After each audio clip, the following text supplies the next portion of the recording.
할렐루야. 오늘 아침 예배 오신 여러분을 주님의 이름으로 환영하고 축복합니다. 오늘도 전심으로 우리 온 마음을 다해 오늘 한 분이신 주님을 찬양하며 나아갑니다.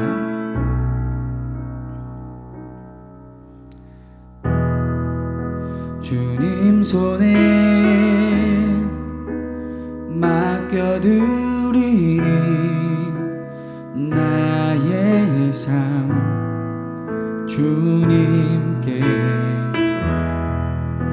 주님 손이 나의 삶 붙드네. 나 주의 것 영원히.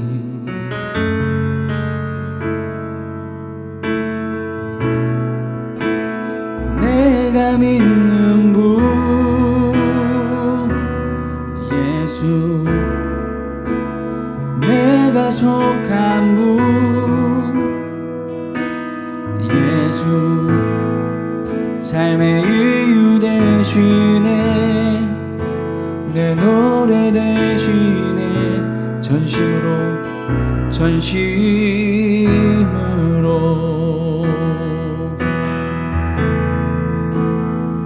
주와 함께, 주와 함께 걸어가리라. 모든 길 주 신뢰해. 주 뜻 안에 나 살아가리. 주의 약속은 영원해.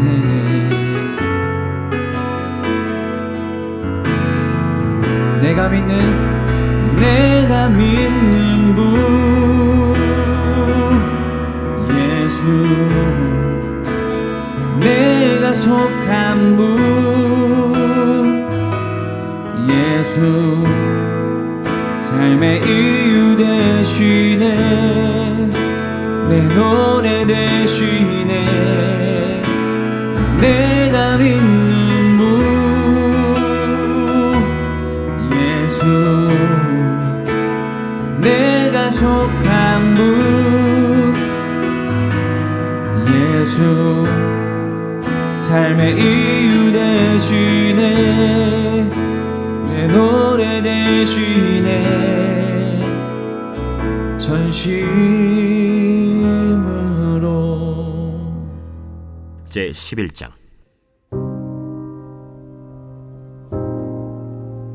르호보암이 예루살렘에 이르러 유다와 베냐민 족속을 모으니 택한 용사가 18만 명이라.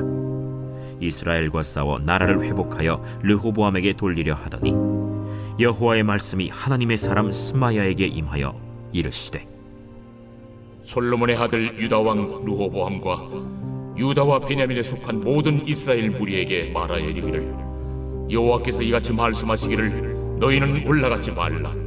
너희 형제와 싸우지 말고 각기 집으로 돌아가라. 이 일이 내게로 말미암아 난 것이라 하셨다 하라. 하신지라. 그들이 여호와의 말씀을 듣고 돌아가고 여로보암을 치러 가던 길에서 되돌아왔더라.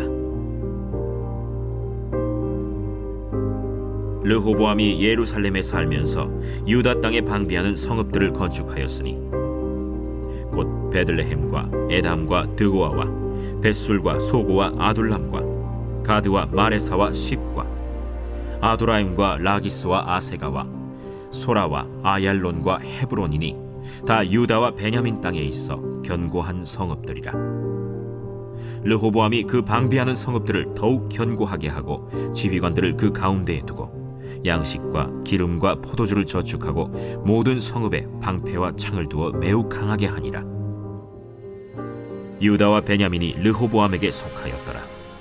온 이스라엘의 제사장들과 레위 사람들이 그들의 모든 지방에서부터 르호보암에게 돌아오듯 레위 사람들이 자기들의 마을들과 산업을 떠나 유다와 예루살렘에 이르렀으니, 이는 여로보암과 그의 아들들이 그들을 해임하여 여호와께 제사장의 직분을 행하지 못하게 하고, 여로보암이 여러 산당과 순념소 우상과 자기가 만든 송아지 우상을 위하여 친히 제사장들을 세웁니다.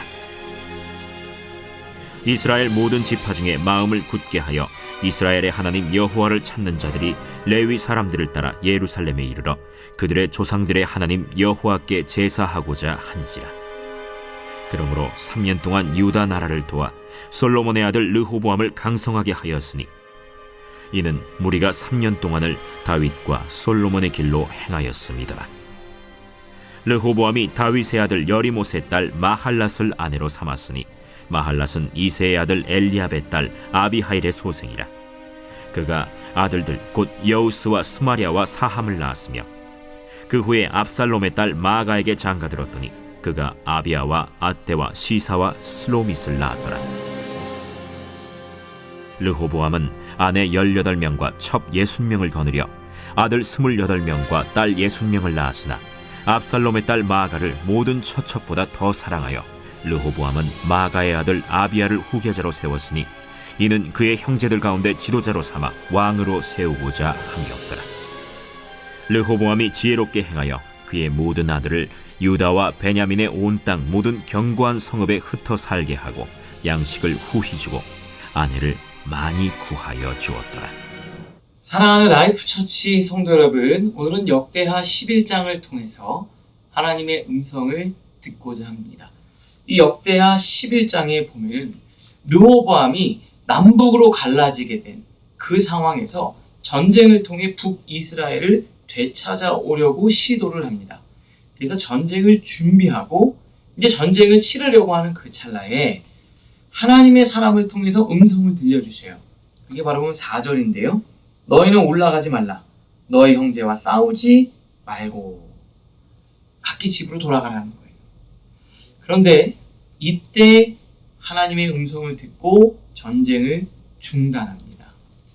만약 이때 하나님의 음성을 듣지 않았더라면 이스라엘은 형제끼리 피를 흘리는 고통을 감당해야 했을 겁니다. 하나님의 음성을 듣는 것, 그리고 말씀 앞에 나를 멈출 수 있다는 것은 굉장히 중요합니다. 밑에서 3번째 줄 보면 이렇게 되어져 있지요. 하나님의 말씀은 때로 손해처럼 보일 수 있지만 결국 생명을 살리고 공동체를 지켜냅니다. 그러니까 내가 되찾을 수 있는 기회를 놓치는 거라고 생각할 수 있지만 공동체를 살리는 선택을 하는 거죠. 하나님의 음성, 하나님의 말씀을 따라 내가 하려고 했던 것을 순종하고 멈출 수 있는지 오늘 하루 여러분 스스로를 돌아보실 수 있기를 바랍니다. 하나님의 말씀에 순종해서 내가 하려던 것을 멈추고 기다리고 자리를 지켜낼 수 있는 우리 사랑하는 라이프 처치 성도님들 되시기를 바랍니다. 2번째입니다. 북이스라엘이 금송아지 우상을 섬기면서 하나님을 이렇게 버렸죠. 그의 신앙이 이제는 퇴색되기 시작했습니다. 그런데 그 와중에도 하나님을 신실히 섬기려는 하나님의 사람들이 있었어요. 16절 이스라엘 모든 지파 중에 마음을 굳게 하여, 그 말이 뭡니까? 하나님에 대한 믿음이 굳건해서 마음을 더 단단히 먹어서 이스라엘의 하나님 여호와를 찾는 자들이 레위 사람들을 따라 예루살렘에 이르러 그들의 조상의 하나님 여호와께 제사하고자 한지라. 북이스라엘은 금송아지 우상을 섬기면서 하나님에 대한 신앙이 점점 흐릿해지고 퇴색되기 시작했어요. 그런데 이건 아닌 것 같다. 이건 잘못됐다. 내 신앙을 지키기 위해서라도 가깝고 편리한 게 아니라 멀지만 내가 예루살렘까지 가서 내 신앙을 지켜야 되겠다라고 결심한 사람들이 있었다라는 거죠. 우리 해설 볼까요? 북이스라엘은 금송아지 우상을 섬기며 하나님을 버렸지만 그 땅에도 여전히 하나님을 찾는 자들이 있었습니다. 그들은 예루살렘으로 내려와 제사를 드리고 하나님의 율법을 지키며 르호보암을 지지했습니다. 멀지만 내가 온전히 내 신앙을 지키기 위해서 예루살렘까지 갔다라는 거예요. 여기 되게 중요한 게 있습니다. 가깝고 편리한 것도 좋지만 내 신앙을 지키기 위해서, 혹시 내가 온전히 예배를 잘 드리기 위해서 불편함을 감수하면서 또 신앙생활을 하는 크리스찬들이 있다는 거죠. 여러분들도 정말 중요한 시기에 여러분의 신앙이 어디서 잘 지킬 수 있는가? 조금 멀고 불편하지만 그 신앙을 지키기 위해서 예루살렘으로 갔던 이 사람들의 마음을 한번 생각해 보세요. 저희 라이프 처치도 마찬가지입니다. 저희가 이제 도심 한가운데 있는데 여기는 주택단지가 없죠. 주말에 되면 이 외곽으로 또 거주지로 사람들이 다 빠져나가는 곳입니다. 다 성도들이요 멀리서 와요. 어떤 사람들은 1시간이 넘는 거리에서부터 오는 친구도 있어요. 그런데 왜 오냐? 내 신앙을 지키기 위해서. 그렇게 예배를 온전히 드리기 위해서. 거리나 또 편리함이 아니라 신앙을 온전히 지키기 위한 그 열심이 있다라는 거죠. 편리한 종교를 따라가지 않고 불편하더라도 하나님이 계신 자리로 옮겨온 사람들이었습니다. 그래서 이들이 결국 나라를 지켜냈다. 그 신실한 성도들, 신실한 믿음의 사람들이 나라를 지키는 거예요. 저희 라이프 처치도 마찬가지입니다. 신실하게 기도하고 신실하게 하나님을 사랑하고 신실하게 예배의 자리를 지키는 그 사람을 통해서 이 교회를 하나님이 붙들고 지키고 계신다는 거예요. 오늘도 여러분 편리함보다는 하나님 앞에 온전한 예배를 드릴 수 있는 그 예배의 장소, 그 신앙을 선택하는 여러분들 되실 수 있기를 주님의 이름으로 축복합니다. 말씀을 통해 생각하겠습니다. 첫 번째입니다. 나는 내 힘과 전략보다 하나님의 말씀을 먼저 따르고 있습니까? 포기처럼 보이는 하나님의 명령 앞에 기꺼이 순종하고 멈춘 적이 있습니까? 두 번째, 나는 오늘 어떤 방향을 향해 걷고 있습니까? 하나님의 말씀을 따라가는 좁은 길을 선택하고 있습니까? 말씀으로 생각하고 승리하는 여러분들 되시기를 주님의 이름으로 축복합니다. 오늘을 위한 기도로 마치겠습니다. 하나님, 오늘도 내 판단보다 하나님의 말씀이 먼저가 되게 하시고 불편하더라도 하나님이 계신 자리로 향하는 믿음을 주옵소서.